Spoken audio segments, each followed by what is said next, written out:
बाजार में कंसोलिडेशन का मूड, निफ्टी हल्की बढ़त के साथ 25,100 के ऊपर। बैंक निफ्टी ऊपरी स्तरों से करीब 200 पॉइंट फिसलकर फ्लैट। मिड कैप और स्मॉल कैप में भी आज दबाव। ऑटो शेयर्स में आज अच्छी रफ्तार, करीब 1% चढ़ा इंडेक्स। 2.5% से ज्यादा के उछाल के साथ वायदा के टॉप गेनर बना टाटा मोटर्स। मेटल शेयर्स भी चमके, साथ ही एफएमसीजी, डिफेंस और सरकारी बैंक्स पर प्रेशर।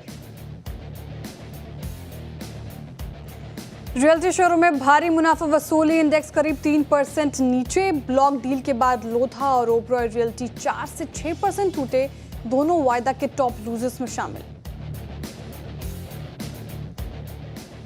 पहली तिमाही में मुनाफा डबल होने से डिक्सन टेक्नोलॉजीज में करीबन 3.5% की तेजी। वही आईआरएफसी जेल के बाद 3% से ज्यादा उछलकर वायदा के टॉप गेनर्स में शुमार। उधर अच्छे नतीजों के बावजूद 197 कम्युनिकेशन और डालमिया भारत में profit booking.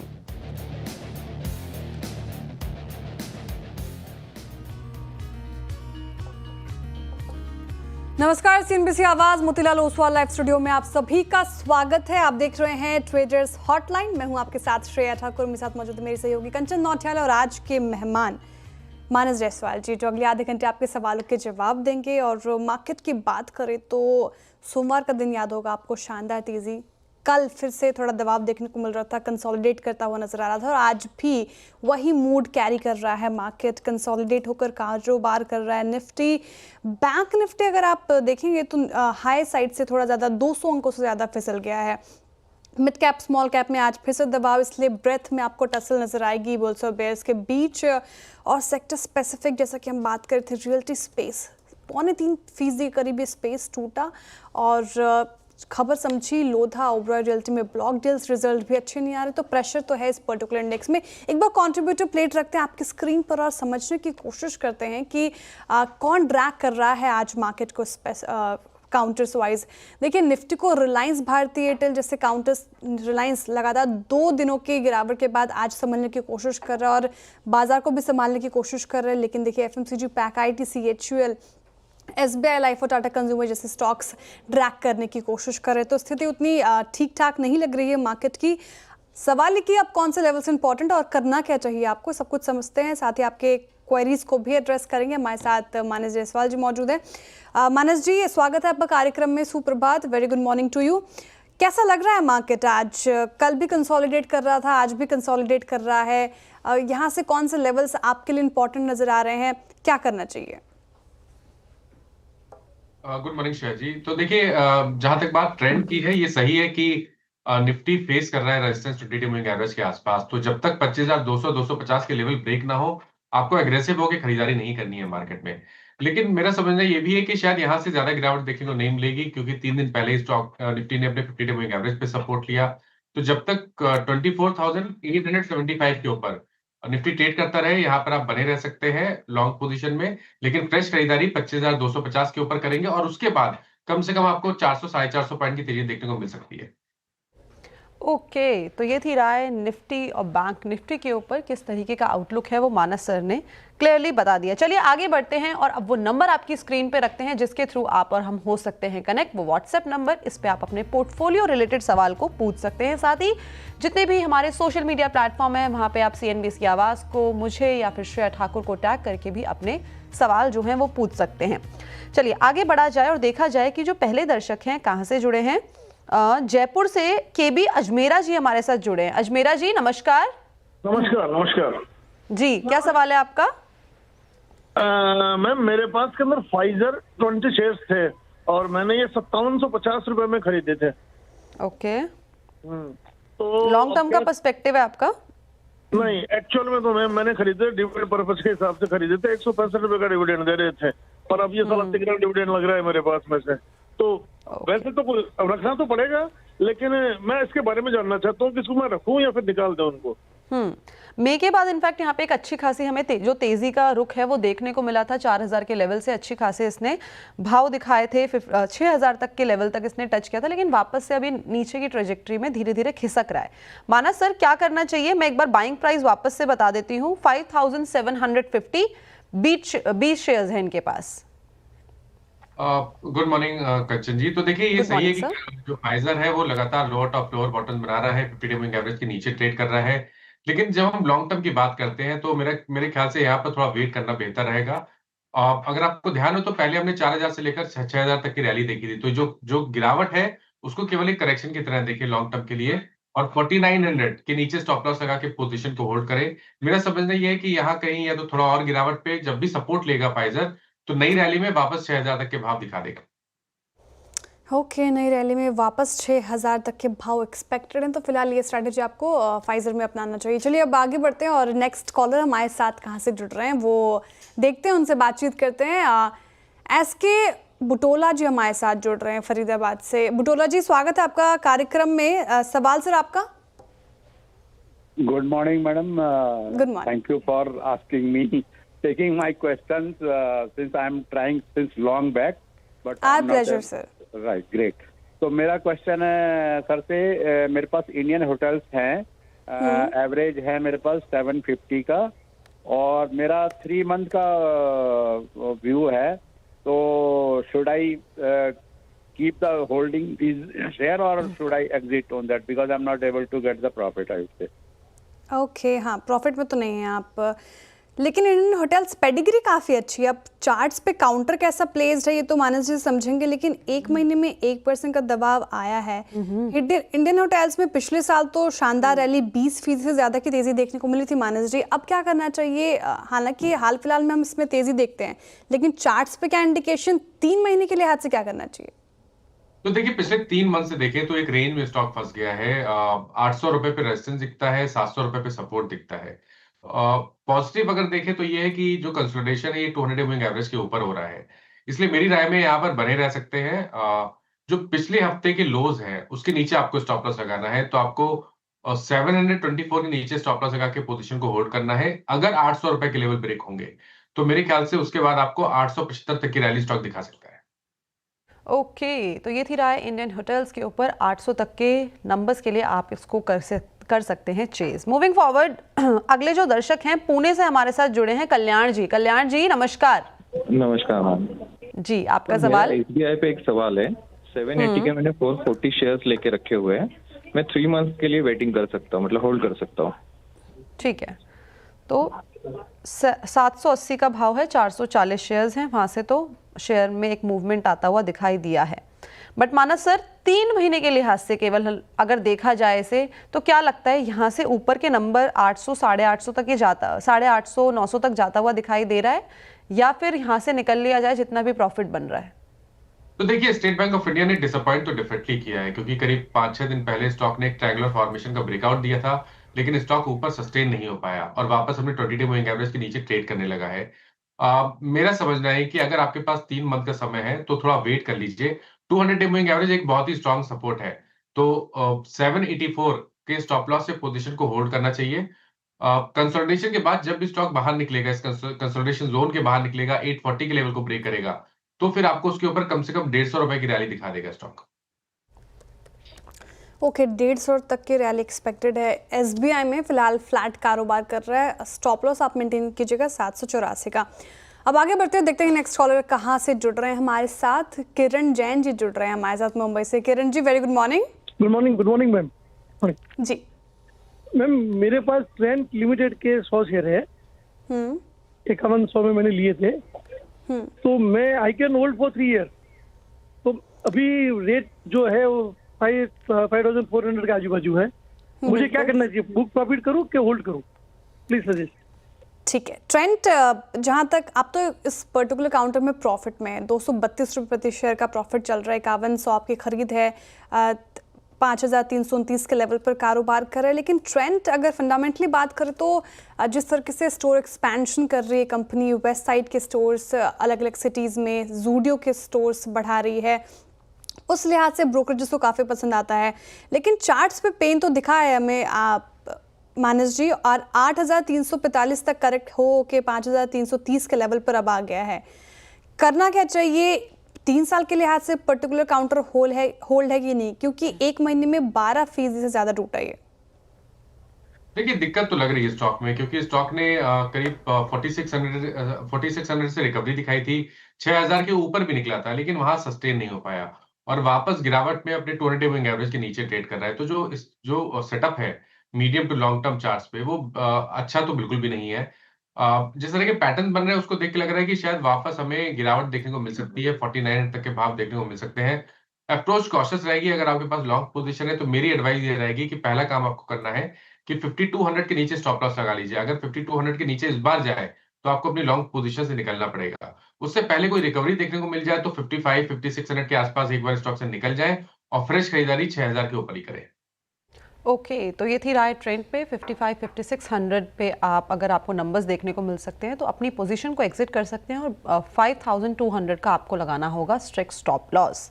Moving forward, Praveen ji हमारे साथ जुड़ गए हैं। प्रवीण जी नमस्कार। नमस्कार मैडम जी, आपका सवाल। मैडम मेरा जियोजीत फाइनेंस है 82 के खरीद पे 8000 शेयर है, और एक डिजिटल मेटल फॉर्जिंग ये मेरे पास 2000 है 73 के खरीद पे। क्या करना है मैडम? ओके, शुरुआत जियोजेट के साथ कर लेते हैं। पिछले एक साल में लगातार lower lows lower lows lower lows, March में थोड़ी सी संभलने की कोशिश करी लेकिन वापस से इसमें एक गिरावट का सिलसिला देखने को मिल रहा है। मानस सर, आगे के नंबर्स किस तरीके के दिखाई दे रहे हैं, क्या करा जाए? 84 की खरीद है, 74 पे करंटली ये ट्रेड कर रहा है। देखिए, क्योंकि यहाँ पर स्ट्रक्चर निगेटिव है, स्टॉक अपने 200 मूविंग एवरेज के ऊपर सस्टेन नहीं हो पा रहा है। मेरा समझना ये है कि कभी रिकवरी देखने को मिले और स्टॉक 80 रुपए या 82 रुपए के आसपास आए तो वहां पर निकलने की कोशिश करनी है लॉन्ग पोजीशन से। और अब यहाँ पर आपको फ्रेश खरीदारी केवल 95 रुपीज के ऊपर करनी है। अगर 95 के ऊपर निकलेगा तो आपको करीब 25-30 रुपए का आपको देखने को मिल सकता है। बट अभी के लिए क्योंकि स्ट्रक्चर निगेटिव है, मेरी राय में कभी भी कोई उछाल मिले तो यहाँ से निकल जाए तो बेहतर रहेगा।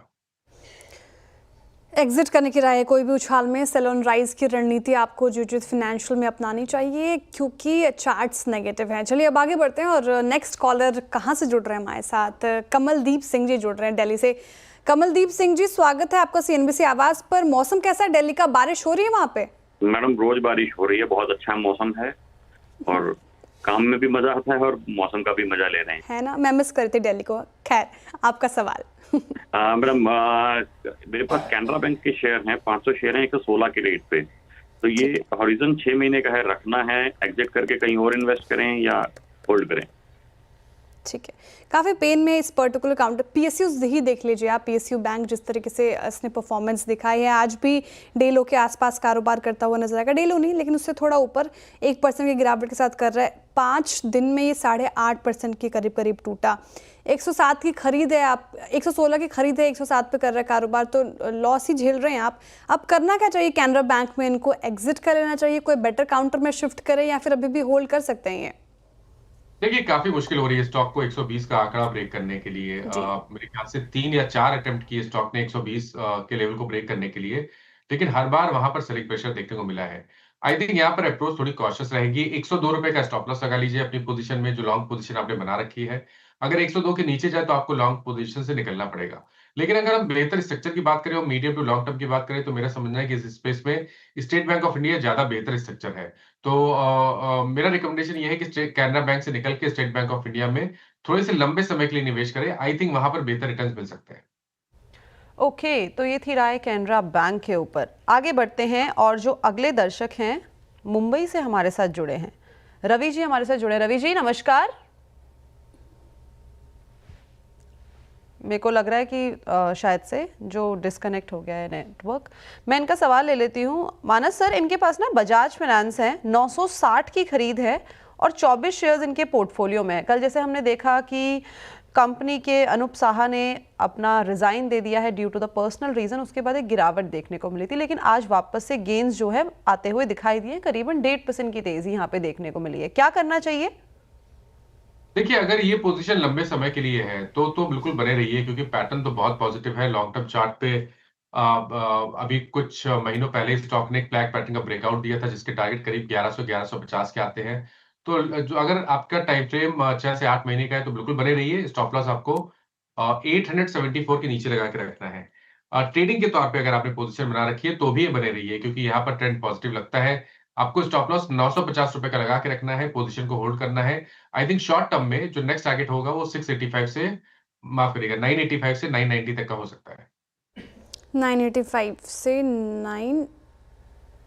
985 से कितना बोला मानस जी आपने? 990 तक का हो सकता 990 तक का, यहाँ तक की टारगेट एक्सपेक्टेड है। स्टॉप लॉस आपको 950 का मेंटेन करना है बजाज फाइनेंस में, क्योंकि ये स्टॉक आज देखिए डिक्सन चर्चा करना बनता भी है। शानदार रैली इस पर्टिकुलर काउंटर में और वायदा के टॉप गेनर्स में शामिल है, और जिस तरीके से सिर्फ आज ही नहीं पिछले कुछ महीनों में इसने अच्छे खासे रिटर्न दिए हैं। अभी देखिए रिजल्ट भी अच्छे, ब्रोकरेजेस भी बुलिश और डे हाई पे आपको कारोबार करता हुआ नजर आएगा 16,588 के लेवल पर। मानस जी 21,000 तक के टारगेट्स ब्रोकरेजेस इस पर देख रहे हैं, और जिस तरीके से कंपनी के रिजल्ट्स आए सभी पैमानों पर देखिए नंबर्स शानदार हैं। जिस तरीके से जॉइंट वेंचर कर रही है कंपनी काफ़ी अच्छी लग रही है। चार्ट्स पे वैसी ही स्ट्रेंथ नजर आ रही है आपको? तो बिल्कुल देखिए, पहला डिस्क्लोजर है कि यहाँ पर हमने अपने क्लाइंट्स को भी रिकमेंडेशन दिया हुआ है लॉन्ग साइड पे। पैटर्न बहुत पॉजिटिव है। अगर एक टारगेट सेट करने हो तो सबसे पहले आपको 17,400 के लेवल को टारगेट बना के रखना है। अगर 17,400 के ऊपर निकलेगा तो 18,100 तक की रैली भी स्टॉक दिखा सकता है। पोजीशन में बिल्कुल बने रहिए और 15,700 के नीचे स्टॉप लॉस लगा लीजिए। ओके, तो ये थी राय डिक्सन टेक्नोलॉजीज के ऊपर। नंबर शानदार, मोबाइल वॉल्यूम में अच्छा खासा इजाफा और जेवीज के चलते अप्रोच जो है वो ऑप्टिमिस्टिक है। चलिए अब फ्लिप करते हैं पेज को और चलते हैं सीधा सोशल मीडिया प्लेटफॉर्म के ऊपर। मानस सर, लक्ष्य जी का सवाल आया है अडानी पोर्ट्स के ऊपर। 612 की खरीद है और 10 शेयर्स है इनके पोर्टफोलियो में, पैसा डबल से ज़्यादा हो गया, क्या करा जाए? क्या इसे होल्ड करा जाए या पार्शली प्रॉफिट बुक कर लिया जाए? मेरे ख्याल से यहाँ पर थोड़ा वेट कर ले। ये सही है कि स्टॉक में हाई लेवल पे थोड़ी प्रॉफिट बुकिंग देखने को मिली है, लेकिन 1390 के नीचे स्टॉप लॉस लगा के रखिए, वहां पर एक स्ट्रॉन्ग सपोर्ट दिखता है। तो जब तक 50 डे मूविंग एवरेज के ऊपर ट्रेड करता रहे बने रहिए और 1390 का स्टॉप लॉस लगा लीजिए। ओके, तो 1390 का आपको लगाना है स्टॉप लॉस अडानी पोर्ट्स के ऊपर। चलिए तो चलिए एक बार फिर से स्वागत है आप सभी का ट्रेडर्स हॉटलाइन पर। मानस सर, अगला जो सवाल है वो संजय जी पूछ रहे हैं टाटा स्टील के ऊपर। इनके पास ना टाटा स्टील के 5,000 शेयर्स हैं इनके पोर्टफोलियो में, और जो खरीदारी का भाव है दैट इज 165। इस टाइम पे अगर चार्ट देखा जाए तो ऑलमोस्ट सेम लेवल पे ही कारोबार करता हुआ नजर आ रहा है। पिछले 5 दिन में तो 2 अच्छी खासी यहाँ पे रैली हमें देखने को मिल गई है, क्या करा जाए? तो देखिए, टाटा स्टील में अगर आपके पास टाइम फ्रेम 2 से 3 मंथ का है तो बिल्कुल बने रहिए। स्टॉप लॉस को आपको 154 के नीचे लगा के रखना है। और अगर आप चार्ट देखेंगे तो वहां पर आपको वीकली और मंथली चार्ट पे high tops high bottoms clearly दिखेंगे। मेरा समझना यह है कि स्टॉक में 180 185 के लेवल्स को टेस्ट करने का पोटेंशियल है, तो बिल्कुल बने रहिए और 154 का स्टॉप लॉस लगा लीजिए। ओके, तो ये थी राय टाटा स्टील के ऊपर। सर, एक सवाल आया है, आज पेटीएम के नंबर हमें आते हुए दिखाई दिए। जो कंपनी है वो पहली बार प्रॉफिट में आई है जब से ये लिस्ट हुई है। पहले लगातार यहाँ पे लॉसेस देखने को मिले थे, नंबर पॉजिटिव साइड में देखे जा रहे थे अगर फिनेंशियल उसमें देखे जाएं, लेकिन फिर भी स्ट्रीट यहाँ पे रिस्पेक्ट करता हुआ नजर नहीं आया है। एक गिरावट का सिलसिला यहाँ पे देखने को मिला है। क्या करा जाए? इन्वेस्टर्स यहाँ पे अब कंपनी की प्रॉफिटेबिलिटी को देख के बेट लें या चार्ट्स अभी भी नेगेटिव ही हैं? तो देखिए, पेटीएम में आज प्रॉफिट बुकिंग देखने को मिली है, लेकिन ट्रेंड कहीं से भी वीक नहीं है। ट्रेंड बहुत स्ट्रांग है। लोअर लेवल पे वापस बाइंग इंटरेस्ट देखने को मिल रहा है। अगर आप स्टॉक को करीब 2 से 3 मंथ तक होल्ड कर सकते हैं तो मेरा रिकमेंडेशन ये है कि 940 रुपए के स्टॉप लॉस से यहाँ पर फ्रेश पोजीशन बनाई जा सकती है। अपनी पोजीशन को होल्ड किया जा सकता है। जो नेक्स्ट टारगेट होंगे वो 1250 से लेकर 1275 की रेंज में हो सकते हैं पेटीएम में। तो 50 से लेकर 1275 के टारगेट एक्सपेक्ट कर सकते हैं आप पेटीएम में। शानदार नतीजे इसके, और आज थोड़ी प्रॉफिट बुकिंग देखने को मिल रही है क्योंकि कल काफ़ी चला था पेटीएम। एक बार आईआरएफसी का भी चार्ट रखी स्क्रीन पे, 3% की तेज़ी के साथ आज कारोबार करता हुआ नजर आएगा। पिछले 3 साल में इसने मल्टी बैग रिटर्न दिया है, 551% का ज़बरदस्त रिटर्न आईआरएफसी में, लेकिन वहाँ से काफ़ी करेक्ट भी हुआ, 35% तक करेक्शन भी झेला इसने।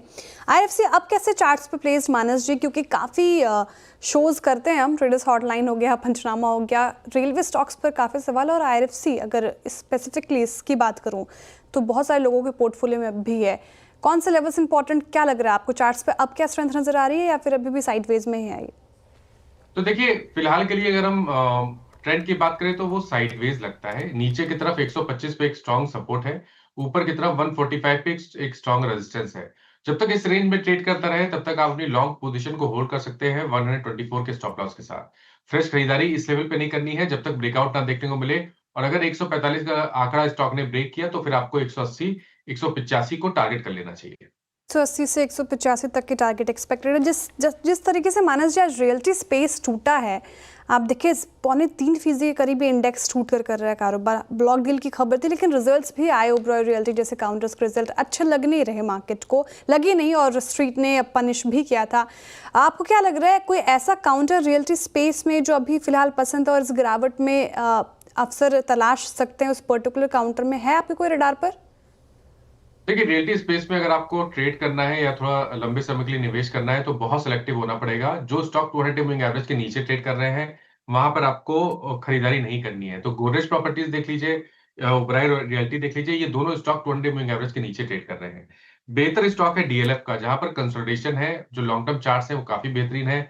तो इस गिरावट पे अगर कहीं खरीदारी करनी है तो डीएलएफ में करनी है। 774 के स्टॉप लॉस से आप मीडियम टू लॉन्ग टर्म के लिए खरीदारी कर सकते हैं और 1000 रुपए के टारगेट सेट कर सकते हैं। ओके, तो ये थी राय डीएलएफ के ऊपर। मानस सर, एक बार स्टॉक देखिए जेंसा टेक्नोलॉजीज का, इसके नतीजे भी हमें कल देखने को मिले और नतीजे डिसेंट देखने को मिले। ना मेजर अपसाइड है और ना ज़्यादा हमें डाउनग्रेड देखने को मिला है नंबर्स में। मार्जिन्स में हालांकि हल्का फुल्का हमें एक कॉन्ट्रैक्शन आता हुआ दिखाई दिया है, लेकिन आज स्ट्रीट ने रिस्पेक्ट नहीं किया। जिस तरीके के हेडविंड्स हमें आईटी में पाइलअप होते हुए दिखाई दे रहे हैं, क्या लगता है कि वापस से यहाँ पे कोई रिकवरी के साइन दिखाए हैं? देखिए, अभी कहना मुश्किल है, क्योंकि अगर आप स्ट्रक्चर देखें तो थोड़ा सा बिगड़ा है। क्योंकि जो हायर टॉप्स हायर बॉटम बन रहे थे पिछले मंथ तक, अब वहां पर लोअर टॉप्स लोअर बॉटम बनने लगे हैं। 20 और 10 डे मूविंग एवरेज के नीचे ट्रेड कर रहा है। 50 डे मूविंग एवरेज को आज स्टॉक ने ऑलरेडी ब्रेक कर दिया है। अगर आपके पास लॉन्ग पोजीशन है तो 760 का स्टॉप लॉस जरूर लगा के रखिए 200 डे मूविंग एवरेज के नीचे। अगर 760 का आंकड़ा ब्रेक हो, उसके नीचे फिसले, तो आपको डेफिनेटली निकलना चाहिए लॉन्ग पोजीशन से। और अब देखिए, खरीदारी तभी करेंगे जब इस कंसोलिडेशन के बाहर निकलेगा स्टॉक। तो खरीदारी आपको केवल 880 रुपए के ऊपर ही करनी है। 880 रुपए के ऊपर ही खरीदारी करें जेंसा टेक में फिलहाल, ये स्ट्रैटेजी आप अपनाएं। अब कुछ और क्वेरीज एड्रेस करते हैं। एक्स से एनवीके हमारे साथ जुड़े हुए हैं, यूएसए से उन्होंने सवाल भेजा अपना ट्रेडर्स हॉटलाइन के लिए, और एचडीएफसी बैंक पर सवाल पूछ रहे हैं। 50 शेयर्स इनके पास 1300 की खरीद है। सवाल है, to what period I can add more to get bonus shares and will it be right decision to buy at this rate? क्या करना चाहिए सर? एचडीएफसी बैंक 1300 की खरीद है इनकी, अच्छे खासे प्रॉफिट में है, और क्या यहाँ पे ऐड करने की राय होगी इस लेवल्स पर? देखिए, जो medium to long term chart है वो काफी बेहतरीन है। करीब 4 मंथ पहले हमने एक फ्लैग पैटर्न का ब्रेकआउट देखा था मंथली चार्ट पे, जिसके टारगेट करीब 2350 के आसपास के आते हैं। तो मैं तो बहुत बुलिश हूँ एचडीएफसी बैंक पे, और मेरा समझना है कि जब तक ये 1850 के ऊपर ट्रेड करता रहे, तब तक हर गिरावट पे खरीदारी करनी चाहिए और टारगेट आपको 2350 के सेट करने हैं। जब भी गिरावट पे आप खरीदारी करें तो ये आपको स्टॉप लॉस ध्यान करके 1824 का स्टॉप लॉस लगा के चलना है। ओके, तो ये थी राय एचडीएफसी बैंक के ऊपर। मानस सर, आज आने वाले हैं डॉक्टर रेड्डी के नतीजे। शाम को 7:30 बजे ये स्ट्रीट में आएंगे, और जो एंटिसिपेशन लगाया जा रहा है अकॉर्डिंग टू पोल, ये माना जा रहा है कि हमें सिंगल डिजिट में जो नंबर्स हैं वो अपटिक आते हुए दिखाई देंगे। लेकिन अगर पिछले क्वार्टर की कमेंट्री सुने तो मैनेजमेंट ने बोला था कि हमें यहाँ पे डबल डिजिट की ग्रोथ जो है वो एक्सपेक्टेड है। लेकिन यहाँ पे अब ये माना जा रहा है कि जो इनकी यूएस सेल्स है वो भी कहीं ना कहीं डिक्लाइन होती हुई दिखाई दे रही है। ये तो था फंडामेंटल फ्रंट, लेकिन उससे पहले अगर हम देखें तो स्ट्रीट भी से ज़्यादा खुश नहीं है, इसलिए आज गिरावट भी देखने को मिल रही है। इनफैक्ट पिछले 5 सत्रों में भी यहाँ पे एक डाउनसाइड देखा गया है। क्या लगता है आगे की ट्रेजेक्टरी टेक्निकल चार्ट्स पे स्पेसिफिकली किस तरीके से प्लेस्ड है? तो देखिए, ट्रेडर्स या इन्वेस्टर्स को डेफिनेटली थोड़ी सी घबराहट तो है स्टॉक में, क्योंकि 1360 से लगातार लोअर टॉप लोअर बॉटम बन रहे हैं और स्टॉक ने कल ही अपने 200 डे मूविंग एवरेज को ब्रेक किया, उसके नीचे फिसला है। तो संकेत तो अच्छे नहीं है। मेरा समझना यह है कि अगर आपके पास लॉन्ग पोजीशन है तो आप 1225 का स्टॉप लॉस जरूर लगा लें। अगर 1225 के नीचे जाए तो आपको डॉक्टर रेड्डी से निकलना पड़ेगा, और फ्रेश खरीदारी तभी करें जब आपको 20 डे मूविंग एवरेज के ऊपर ब्रेकआउट देखने को मिले, जो कि इस टाइम के लिए 1280 के आसपास है।